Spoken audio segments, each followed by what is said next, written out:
Hi guys, this is Kathy and welcome back to my channel, and today I'll be talking about my shortened cervix condition.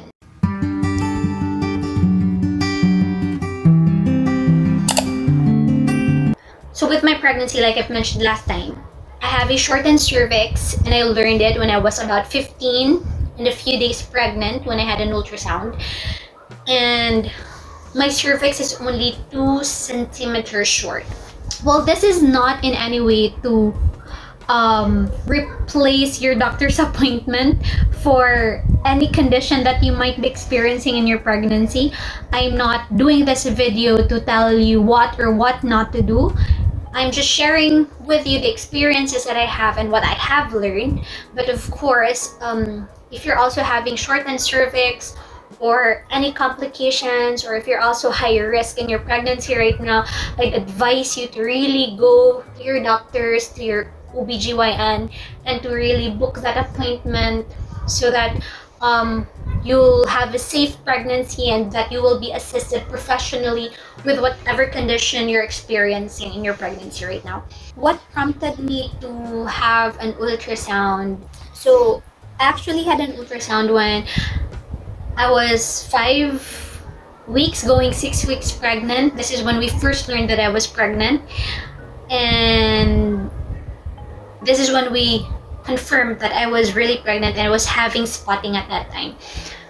After that, since the heartbeat was not yet detected during that time, we were advised to have another ultrasound after 2 weeks. So this is when the baby's about 8 weeks already. So I have another ultrasound at 8 weeks, but I still continue to have spotting. And during that ultrasound, we were able to confirm that baby's okay, the baby's well and good, the heartbeat's really good with the baby. So we're really happy about that, but we're just concerned because even when I was already 8 weeks pregnant, I was still having spotting.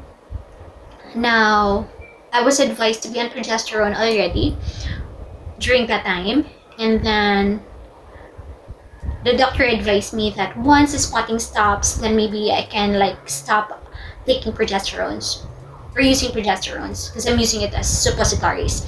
So after using progesterones for 2 weeks, the spotting stopped completely. So I stopped taking progesterones, but as soon as I stopped, like a few days after, maybe about 3 days after I stopped using progesterones, spotting started again. By this time, the doctor's clinics are already closed because of COVID, because this happened in the height of the COVID pandemic. This happened around April. So we were not able to visit the doctor anymore. But we are just so lucky because I have an aunt who is an OBGYN, though she's not in the same city as I am. She's in Manila and I'm in Cebu. She's in Pasay. So I just messaged her about my situation, and that time the bleeding or the spotting has turned really bright red. Though not much, but it's really there.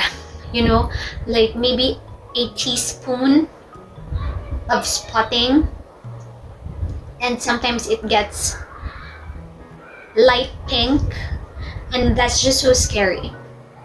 So this time, my OBGYN aunt advised me to use the progesterone again. So I went back to using the progesterone, and this time I'll have to pair it with dydrogesterone or Dufaston. And the Dufaston, I'll have to use it, or I have to take it orally 3 times a day.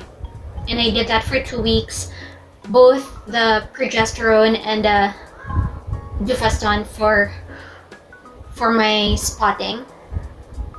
And after 2 weeks, spotting's gone again, but the spotting actually stopped up just after a few days of taking the medications. Maybe about 3 days of taking the medication, the spotting completely stopped. And after 2 weeks, I stopped using it, and then the spotting would start again.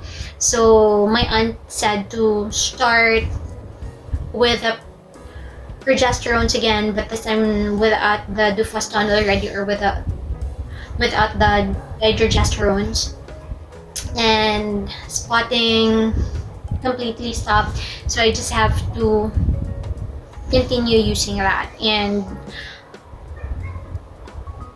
now that I learned about the shortened cervix, I'll have to use it until full term. Well, because of the spotting, we just want to make sure that everything's good. So that's when we booked for another ultrasound appointment.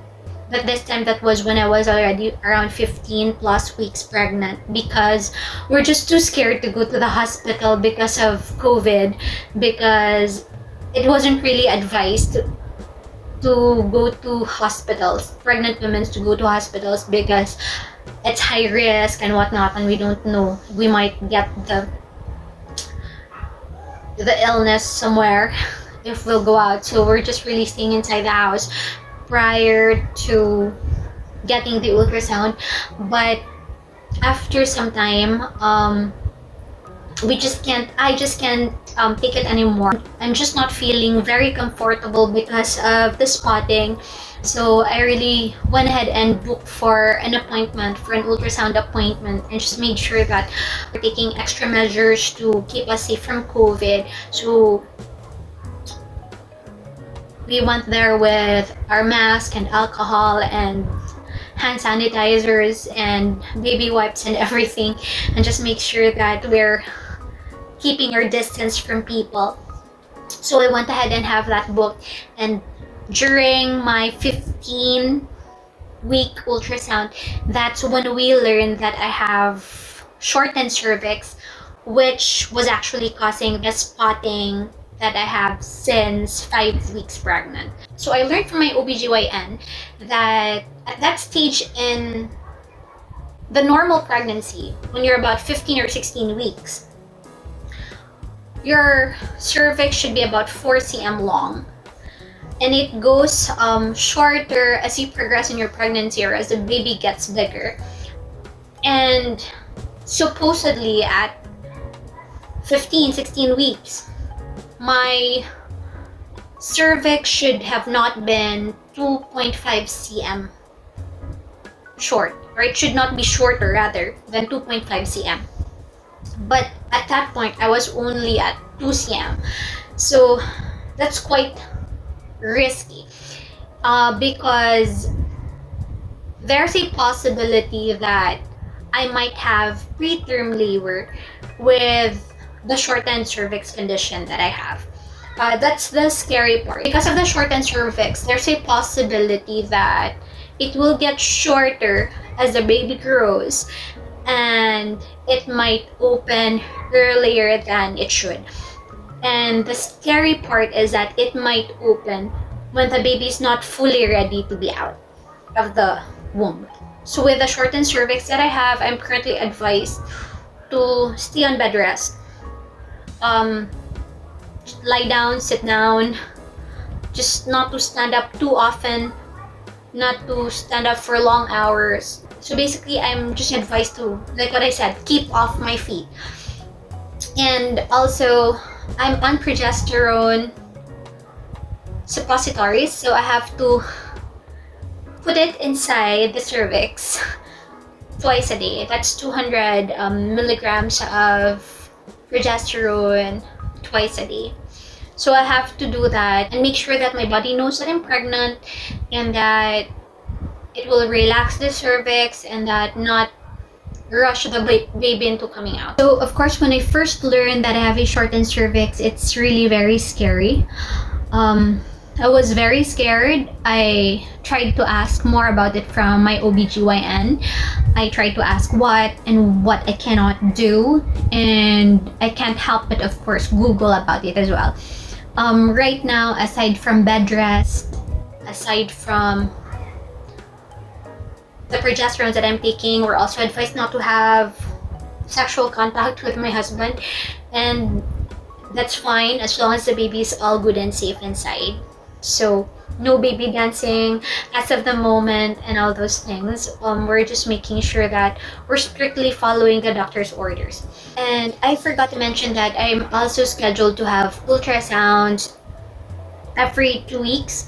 This is just to monitor the length of my cervix, that it stays 2 centimeters, or that it doesn't become shorter, and the shorter it becomes, the more risk it is for me. They'll have to do more of like intervention in their part.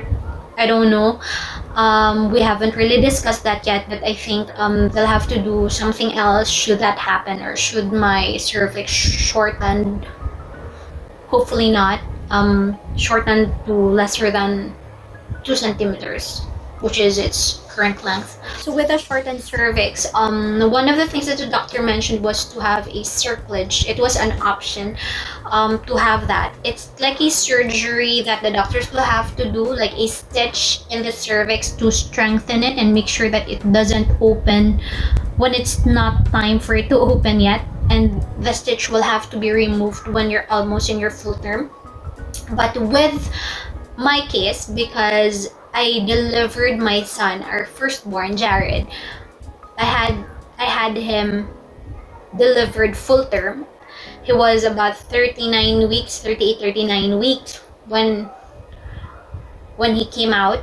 So it was not really advised for me.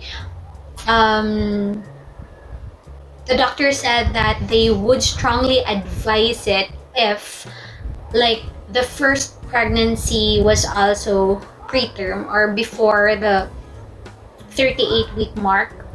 If the baby came out preterm for the first pregnancy, then they would really have to advise doing that if you'll have a shortened cervix and it's your second pregnancy or third. But for my case, because Jared came out full term, then she mentioned it but said that it's not really strongly advised for my case. So that's why we're sticking to bed rest for now, and of course the progesterones that I'm having twice a day. We're somehow relieved that we learned about the shortened cervix condition that I have, because it also helped us to be more conscious of the things that we do, the things that I do, most especially that I'm just staying on bed rest, and we're doing strict bed rest right now.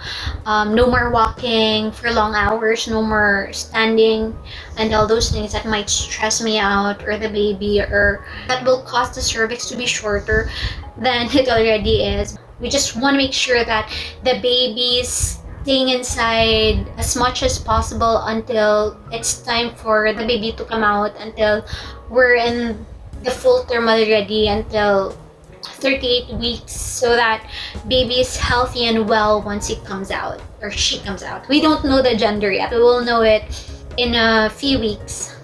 We'll know it very soon, and of course we will be sharing that with you guys. So right now we're just hoping that everything will go well and everything will go smoothly with the pregnancy. We're doing everything that we can, and we're doing our best so that this pregnancy will progress smoothly and safely. I'm now 19 weeks in my pregnancy, and I still have a long way to go, but we're hoping that everything will go well and smoothly. So I hope that you learned something in this video. I'm not saying that you should be following what I mentioned. Everything that I did was advised by my OBGYN, and I would suggest that if you're having spotting, bleeding in your pregnancy, please consult your OBGYN, consult a medical person who's really knowledgeable about your pregnancy and how to handle it. Will be able to help you have a safe, because they will be able to help you with whatever condition that you have and make sure that your pregnancy is safe and the baby is safe. So that's it for me today, guys. I'm actually just sharing with you my condition with a pregnancy right now, and what I'm doing and how I learned about it.